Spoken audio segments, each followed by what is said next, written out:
The next case that I want to talk about is the case of 7-year-old Alice Louise Lee, who was only 7 years old in 1960 when she was taken from a bean yard in Trent, Oregon, and unalived. This is still a cold case today.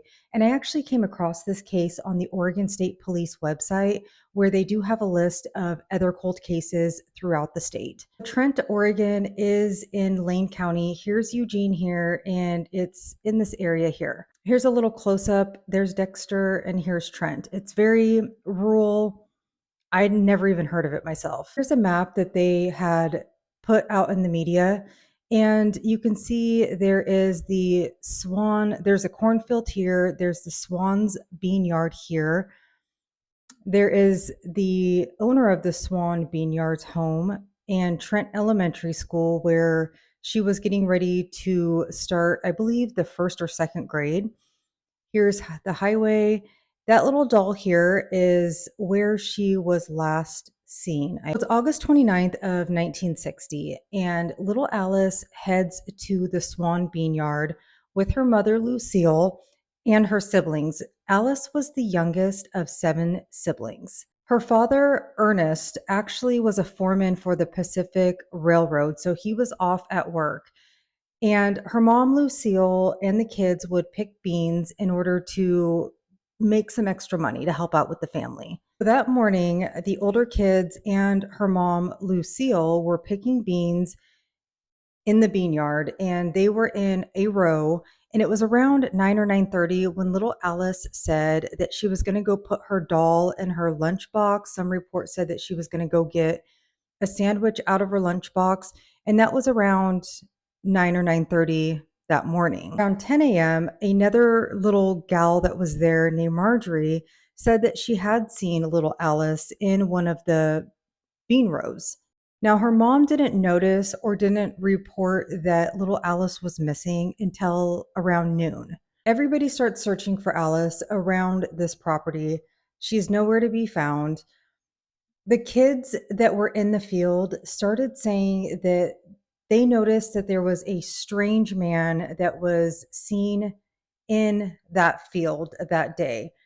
The hard part for investigators was that there was several other kids that noticed this strange man, but every time they would ask for a description, each description was off a little bit from one kid to another.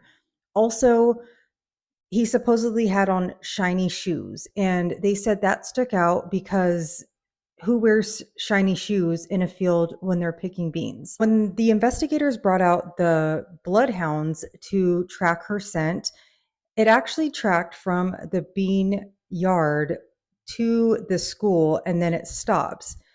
And there was a janitor that was at the school that day. He says he didn't see her. Here's a sketch that they produced of the strange man that the children seen in the field that day. It was on September 16th of 1960 when a little Alice's body was discovered about 1,000 feet from the bean farm.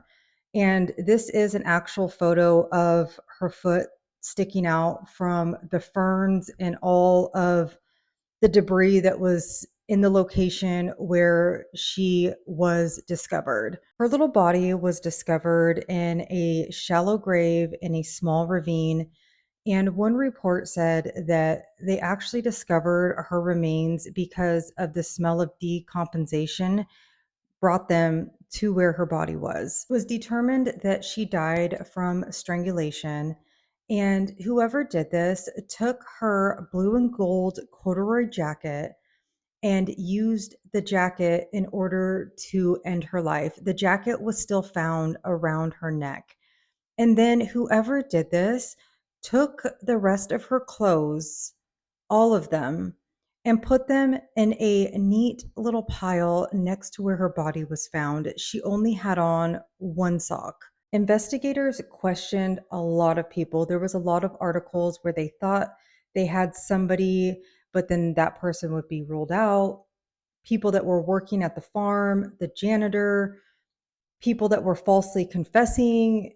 It was wild, but everybody was ruled out as a suspect that was interviewed, allegedly. There was even a what they described as a 22-year-old stateless Hungarian who confessed to unaliving little Alice, or a little girl in that area. They thought they found who did this until when he came down to describing the clothing that she was wearing and the location where she was found, it was completely wrong. So he was then ruled out, and it was determined that he was just trying to falsely confess.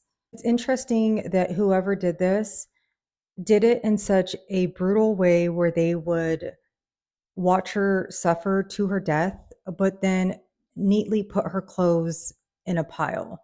I found that interesting. As an unprofessional opinion, it's almost like it was somebody that knew her, that did care for her, but had a sick fetish. Just my opinion. Again, this happened in 1960. It is still a cold case today. If you have any information that can help investigators close this case and bring justice for little Alice Lee, make sure that you contact the Oregon State Police.